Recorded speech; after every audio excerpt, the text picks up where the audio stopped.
ولا یعزلو، عزل بھی نہ کریں۔ عزل اس کو کہتے ہیں کنڈو میں استعمال کریں، یا پھر ہم بستری کے دوران جب انزال ہو تو انزال کے دوران اپنی آلہ تناسل کو باہر نکالے اور انزال باہر کر دے، اس کو کہتے ہیں عزل۔ تو عزل جو ہے وہ ان کی بھی احکام موجود ہیں۔ کچھ عزل جائز ہے کہ وہ کر لیں، لیکن کچھ عزل ایسے ہیں کہ جو ناجائز ہے، اس خطرے کی وجہ سے کہ جب میرے ہاں بچے پیدا ہوں گے تو ان کو رزق روزی کون دے گا، کہاں سے میں کماؤں گا، کیسے وہ بڑے ہوں گے، یہ سارا کچھ اس وجہ سے میں بچے نہیں پیدا کر رہا، میں عزل کر رہا ہوں، تو یہ مذموم ہے، برا ہے، ٹھیک نہیں ہے۔ اور اگر اس وجہ سے ہو عزل کہ اگر حمل ہو جائے تو پھر یا تو حمل جو بچہ ہے اس کے لیے نقصان ہے، یا جو پہلا بچہ ہے اس کے لیے نقصان ہے، یا بیوی کے لیے نقصان ہے، ان کی صحت کے لیے نقصان ہے، تو اسی لیے عزل کیا جائے تو پھر یہ عزل ممدوح ہے، یہ عزل کر سکتے ہیں۔ وہ کوئی طبیب، کوئی حذیق، کوئی حاذق، کوئی ڈاکٹر ان کو بتا دے تو پھر یہ عزل کر لے۔ پھر اب اپنی بیوی سے عزل بیوی کی اجازت کے بغیر بھی نہیں کر سکتے،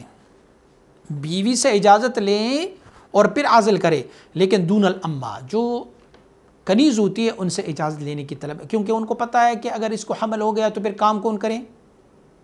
یہ ہمارا کام کاج کنیزوں سے کام کیا کرتے ہوتے تھے، یہ کون کرے، تو اسی لیے ان سے اجازت لینے کی ضرورت نہیں ہے۔ وَكُرِهَ جَمَاعَةُ الْعَزْلِ مُطْلَقًا، کچھ اصحاب جو ہے، کچھ لوگ جو ہے وہ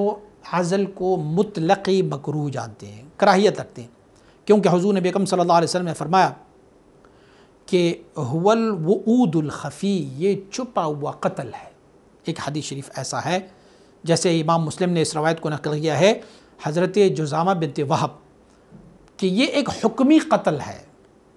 ایک حکمی قتل ہے، بچہ آنے والا تھا لیکن آپ نے زبردستی اس کو روکا نہیں آیا۔ اور فرمایا گیا ہے کہ یہ عزل ایسے ہیں جیسے ایک بندہ مسجد میں بیٹھ جائے بغیر عبادت کی، اب مجامعات تو کر لی، جو مجامعات سے مقصود ہے اس کو ترک کر لیا، مسجد میں تو بیٹھ گئے لیکن مسجد میں جو بیٹھنے کا مقصد تھا عبادت تھا، عبادت نہیں کہ اور ویسے مسجد میں بیٹھ گئے۔ پھر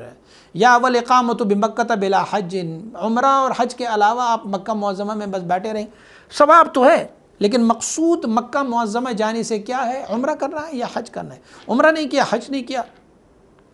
لیکن ولا یعصم بہ ان نوی استبقاء الملک فی الجاریہ، اس پر گناہ گار بھی نہیں ہوتا عزل کرنے پر، بشرط کہ اس میں نیت صحیح ہو۔ نیت کیا ہو کہ دیکھو یہ میری کنیز ہے،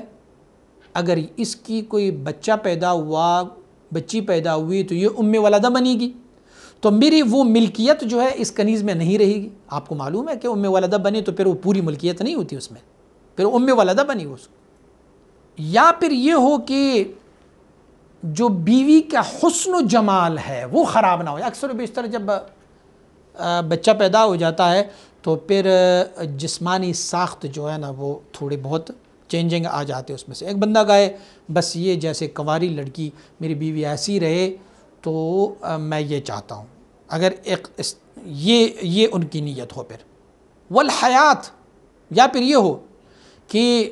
اس کی زندگی اہم ہے، ہو سکتا ہے کسی ڈاکٹر نے، کسی طبیب نے اس کو کہا ہے کہ ان کو نہ اگر پریگننٹ ہو گئی، حمل ہو گئی تو پھر یہ ان کے لیے زندگی میں مشکلات ہوں گے، یا بچے کی زندگی میں یا پھر بیوی کی زندگی میں، تو اس صورتحال میں بھی عزل جو ہے وہ جائز ہے۔ اور یا یہ ہے کہ والخوف من الافضاء الى کسب الحرام بسبب کثرت الاولاد، یا پھر عزل اس لیے کرتے ہیں کہ پہلے سے ماشاءاللہ 1 درجن بچے ہیں، اب اگر اور بچے پیدا ہو جائیں گے تو مجھے مجبوراً کوئی حرام کام کرنا پڑے گا، حلال سے تو میں اس کو نہیں سنبھال سکوں گا، تو کوئی حرام کام کرنا ہوگا، تو اس سے اپنے آپ کو بچنے کے لیے یہ کہیں کہ میاں بیوی آپس میں راضی ہو جائیں کہ اب ہم عزل کرتے ہیں تو عزل ہو جائے۔ فَكَانُوا يَعْزِلُونَ وَمَا نَهُوا عَنْهُ، صحابہ کرام بھی عزل فرمایا کرتے ہوتے لیکن نبی علیہ السلام نے ان کو اس عزل سے منع نہیں کیا۔ صحیح بخاری اور صحیح مسلم میں حدیث ہے جابر رضی اللہ عنہ سے، آپ فرماتے ہیں ہم عزل کرتے تھے رسول اللہ صلی اللہ علیہ وسلم کے زمانے میں اور قرآن نازل ہوتا، اور امام مسلم نے اس حدیث میں اور بھی اضافہ فرمایا ہماری یہ بات نبی علیہ الصلوۃ والسلام تک پہنچی کہ یہ صحابہ کرام عزل کرتے ہیں، فلم ینہانا، حضور نے ہمیں منع نہیں فرمایا، حضور نے نہیں فرمایا کہ کیوں عزل کر رہے ہو، بس کیونکہ ان لوگوں کی نیت اس میں صحیح تھی، یہ نیت نہیں تھی کہ ان کو رزق کون دے گا، ان کو زندگی کون دیں گے، یہ اس میں نہیں تھی۔ وفی روایت لمسلم، مسلم نے ایک روایت کی حضرت ابی سعید سے، انہم سألوہ عن العزل فقال لا علیکم الا تفعلوا، فرمایا حضور نبی اکرم صلی اللہ علیہ وسلم نے کوئی باک نہیں، اگر کسی نے کر لیا، نہیں کیا تو نہیں کیا۔ یہ روایت مسلم نے بھی ذکر کیا ہوا ہے۔ فرمایا جابر رضی اللہ عنہ فرماتے ایک بندہ حضور نبی اکرم صلی اللہ علیہ وسلم کے بارگاہ میں حاضر ہوا اور فرمایا کہ میری ایک کنیز ہے اور وہ ہماری خدمت کرتی ہے، ہماری کھیتوں میں بھی جاتی ہے اور آتی جاتی ہے، گھر کا کام بھی کرتی ہے، میں پھر ان کے ساتھ ہم بستری بھی کرتا ہوں، اور میں یہ بات اچھا نہیں جانتا کہ وہ حاملہ ہو جائے۔ تو حضور نبی علیہ السلام نے فرمایا اعزل عنہا ان شئت، اگر تو چاہتا ہے تو عزل کر لیا کرو بس، فإنہ سیأتیہا ما قدر اللہ، اگر آپ عزل بھی کرو گے تو اللہ نے ان کی تقدیر میں جو کچھ لکھا ہوا ہے نا وہ ہوتا ہی رہے گا، عزل کرتے کرتے ایک دن منی اندر داخل ہوگا اور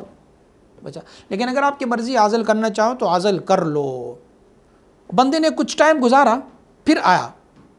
عرض کی یا رسول اللہ صلی اللہ علیہ وسلم میری وہ جو کنیز تھی اسے حمل ہو گیا۔ تو کریم آقا صلی اللہ علیہ وسلم نے فرمایا میں نے آپ کو کہا تھا نا کہ جو اللہ نے اس کی تقدیر میں لکھا ہوگا وہی ان کے ساتھ ہوتا رہے گا، تجھے پتہ بھی نہیں چلا، انزال ہو چکا ہوگا اور بس